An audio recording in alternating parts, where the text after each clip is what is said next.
الفل. بص انا هتكلم في الحلقه دي وبعد كده عايزك تشيل اسمي كأن انا ما قلتهاش. كان كلام كده حد نزل هاتف قال لك المعلومتين دول ومشي عشان ما اسم الحلقه ما يلتصقش بيا. ليه؟ لان انا متضايق ان ده واقع، بس هو واقع فكره الدرجات والطبقيه والمقامات. انا مؤمن ان كلنا ولاد تسعة، وكلنا هنقف بين ايد ربنا وهيحاسبنا، وان اكرمكم عند الله اتقاكم. بس في نفس الوقت مش عايز اقول بس، لكن الواقع الدنيوي اللي احنا عايشينه ان احنا في دنيا هرمية. العالم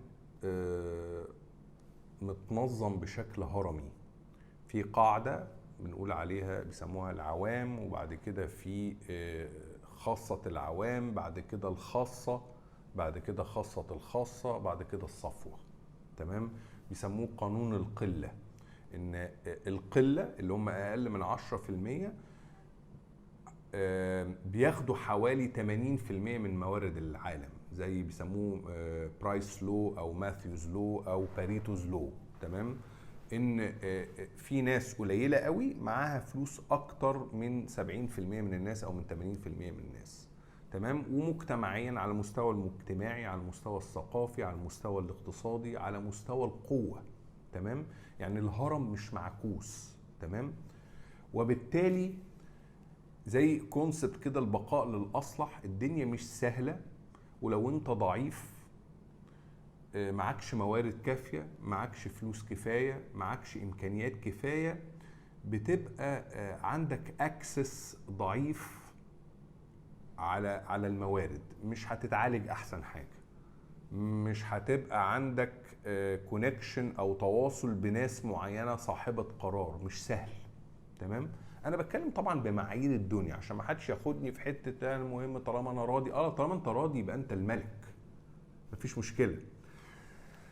طيب انا مدي للحلقه دي الناس اللي هي عايشه في الوهم، مش قادره تعترف بقانون الكفاءه والنديه. لما اتنين بيتقابلوا احنا بنقيم بعض، انت تستاهل تاخد من وقتي وانا استاهل اخد من وقتك ولا لا. ففي ناس ما بتاخدش بالها. يعني مثلا انا اشوف قعدت المقدمه الفلسفيه دي عشان اقول لك مثلا انت راجل بتكلم حد وبتتساءل هو الناس ما بتردش عليا في التليفون ليه؟ هو ليه ما حدش بيحترم مواعيدي؟ هو انا ليه مش واخد فرصتي؟ هو انا ليه مش عارف اوصل لفلان او علان؟ هو انا ليه ما عنديش حيثيه؟ لانك انت ممكن انت في، خد بالك، جزء قديم قوي بريمورديال، يعني جزء قديم قوي في مخك عمال بيقيم مقامك في المجتمع بشكل 24 ساعه. وعلى فكره جوردن بيترسون اتكلم في الموضوع ده، وعندنا جزء المخ ده مشترك مع اقدم نيوروتيك برين في التاريخ اللي هو الاستاكوزا. درسوها. انتوا عارفين الاستاكوزا عشان بيتخانقوا مين ياخد احسن اماكن في قاع البحر، الاماكن اللي ممكن تحميهم من ما يبوش فريسه، ما يتاذوش من الامواج او كده، فبياخدوا كورنر كده زي ما تقول عارف اللوج، كوزن اللوج في السينما كده. فمين اللي ياخد اللوج ده الاقوى. فهم بيقيموا بعض. على فكره انت عارف يقول لك الاستاكوزا تيجي قصاد استاكوزا، بعدين لو بالحجم على طول التاني ينخ ويقول له لا خد انت المكان الجامد، انا مش هقدر، وهو يضطر يدور على مكان اقل. لكن وبعدين بيخش لو مش قادرين يقيموا ان الجسم قريب من بعضه، بيبخوا، بيفرزوا حاجه كده، بيطلعوا ريحه، يقول لك ده باين عليه صحته اقوى، فلو دخلت معاه في خناقه هتعور. لو برضه ما عرفوش يقيموا يخشوا في خناقه حقيقيه، فاللي يعور التاني الاول التاني ينخ، وفي بقى ممكن تبقى زي ما بيقولوا خناقه موت. فطبعا طب انا بقول ده ليه؟ لان احنا مش كلنا بنتخانق مع بعض. فانا من بعيد شايف فلان ده اتقل مني، ما عنده واسطه اكتر مني، متعلم انضف مني، عنده لسانه اقوى مني، افصح مني، يعرف ناس اهم مني، اقوى ماديا، فببعد، ما بخشش معاه في صراع لاني عارف اني هخسر، او ما بخشش معاه في صراع لاني عارف اني هخسر. تمام؟ هي الدنيا كده، فكل واحد حافظ مقامه، فما فيش حد بينط على حد زي ما بيقولوا، او بيقتحم منطقة حد. فعملية التقييم اللي بتحصل في اللاوعي دي، او ممكن تبقى واعي بيها، ليها علاقة بالدرجة اللي انت فيها. تمام؟ عشان كده احنا كبني ادمين او اغلب الناس بتشتغل ان هي ترقي نفسها في الحياه. يعني عشان كده ممكن انا وانت مثلا زمايل في الجامعه، بعد كده انا اشتغلت شغلانه احسن فبقيت اعرف ناس ذو حيثيه اكتر، فبقيت اقعد معاهم اكتر ورقيت نفسي اجتماعيا، بقيت عندي اكسس لموارد افضل، وبعدين وهكذا، وفضلت اترقى في الهرم. وفي ناس فضلت في قاع الهرم، وفي ناس اقل شويه، وهكذا. طب الموضوع ده هيفرق معايا في ايه؟ انك انت تعرف مقامك كويس قوي، وتبقى منصف قوي في التقدير ده عشان ما تتصدمش. انا ناس كتيره بلاقيها جايالي، وانا ليه حاسس ان انا اقل؟ احساس الدونيه بيجي لما انت دايما تلعب في دوري مش بتاعك، دايما عايز تصاحب ناس مش من مقامك. وعلى فكره انا بقول الكلمه وانا اسف في اللفظ، مش مقامك دي مش مقصود عشان انت وحش وهم كويسين. انا ما بتكلمش هنا على ده وحش وده كويس، بس انا بتكلم على الدرجات والمقامات. ما هو اللواء ما بيقعدش مع العساكر، ممكن يقعد فضل، تمام، بس مش هيفضل معاشر العساكر. فين وفين تلاقي لواء بيقعد مع العساكر، فين وفين حد كبير قوي بيقعد مع الناس البسيطه، بس كنوع من التعاطف. بس بيبقى في قعدات زي الصالونات الثقافيه، القعدات التقيله بيبقى فيها ناس عيار تقيل. فانت عشان توصل تبقى عيار تقيل لازم تعمل مجهود وتاخدها درجه درجه عشان تقدر تاكسس ناس. يعني انا النهارده اقدر ارفع سماعه التليفون اكلم فلان مثلا بس انا مثلا من 10 سنين لو كلمته مش هيرد عليا، ولو رد عليا مش هيديني اعتبار قوي. هتقولي طب هي ليه الناس كده؟ ليه الناس بتعمل مع بعض كده؟ وليه بتتعامل مع بعض؟ هي سنة حياة.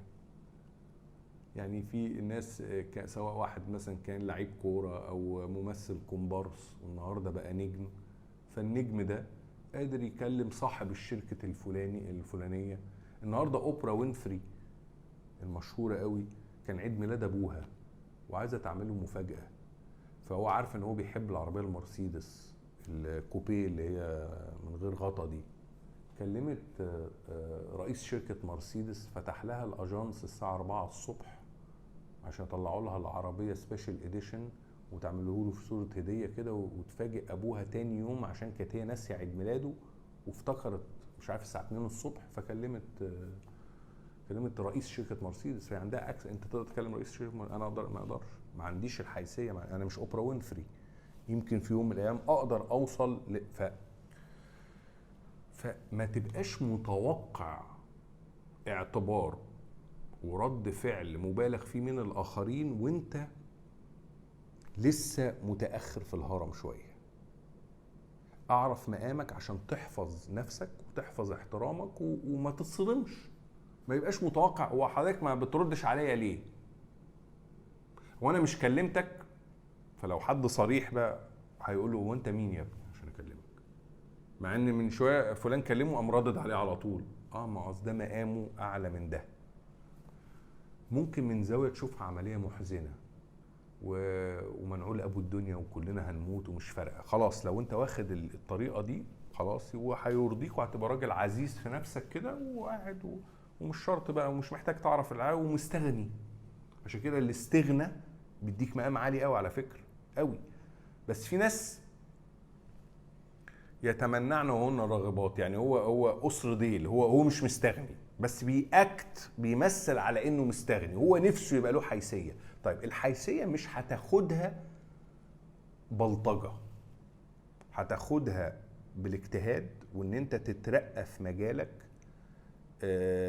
تشوف لو عندك مواهب تبنيها، وشويه شويه هتلاقي نفسك بتاخد حظوه وبتكسب تريتوري وبتكسب ارض، ومع كسب الارض بتعلى في الهرم شويه شويه، وهيبقى عندك ناس برضه دايما في قاع الهرم. وعلى راي زي كان يقول لك توفيق الدقن كان في الشيطان يعظ تقريبا، قال لك لو الحاره كلها فتوات امال مين اللي هيتضرب؟ ما هي الدنيا كده، هي يعني ما هي ماشيه هرميه. هتلاقي كل ما بتعلى الصفوه بتلاقي جوده اعلى. يعني مش كل الناس اغنياء، اغلب الناس فقراء. مش كل الناس اذكياء، اغلب الناس ذكائها متوسط، وعندك العباقرة فوق.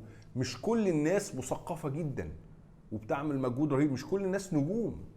يعني دايما حتى في فريق الكوره بتلاقي واحد ما عنده موهبه، اتنين عندهم موهبه. فانت اسعى ان انت تبقى صاحب موهبه، صاحب حيثيه، عبالي هتوصل لربنا مقدر لك توصل لاقصى ليفل سعي. انت بتسعى على قد ما تقدر، هتوصل لليفل معين وتقول طب انا كده عملت اللي عليا، امكانياتي هتوصلني لحد كده. يعني في كلمه مقوله بتقول لك ومن الطموح ما قتل برضه. فعمليه تقييم الذات دي مهم قوي. الانسان السوي المنصف بيقيم ذاته بشكل منصف وسوي، ويشوف الجاب فين، هل يقدر يملى البوتنشال بتاعه. بيقولوا على كلمه بوتنشال، يعني اقدر لو انا عملت مجهود زياده اوصل لحد فين، وابقى وصلت للسقف. واحيانا السقف شويه شويه كل شويه يترفع. ففي ناس مقدر لها تطلع في الهرم، بس اعرف انت فين في الهرم عشان تبقى بتدير توقعاتك صح، وما تبقاش كل شويه بتتصدم وحاسس ان الدنيا ظلماك، وان انت مش معنى انا ما بيضحكليش بالطريقه دي، مش معنى. هي الدنيا ماشيه كده. تمام. مش عارف لو الحلقه صادمه، مش عارف انت احساسك ايه، هل انت ايه النكد ده يعني ليه فكرتنا، ولا هتفتح لك دماغك ان انت تبقى حاطط لنفسك تارجت وترقي نفسك كل شويه وتتبسط بالترقيه دي. واللي الناس اللي بيقولوا عليها عصاميين، والناس اللي بنت نفسها بنفسها، وفي ناس ربنا قدر لها ان هو يعرف اوريدي، هو اتولد اصلا في عيله اغنياء وصلوه كده، ودي بتبقى قدريه، امور قدريه ورزق. والرزق ده ربنا هو اللي يعني بيوزعه بحكمته، ولا علاقه بين السعي والرزق. فبس انا بعمل اللي عليا، بسعى، وربنا هو بقى اللي بيرزق. ربنا قدر لي ان اللي انا مجهودي ده يعود عليا زي ما هو، او اقل او ضعف او 3 اضعاف على حسب. دي حاجه بتاعت ربنا سبحانه وتعالى. تمام. اشوفكم على خير ان شاء الله.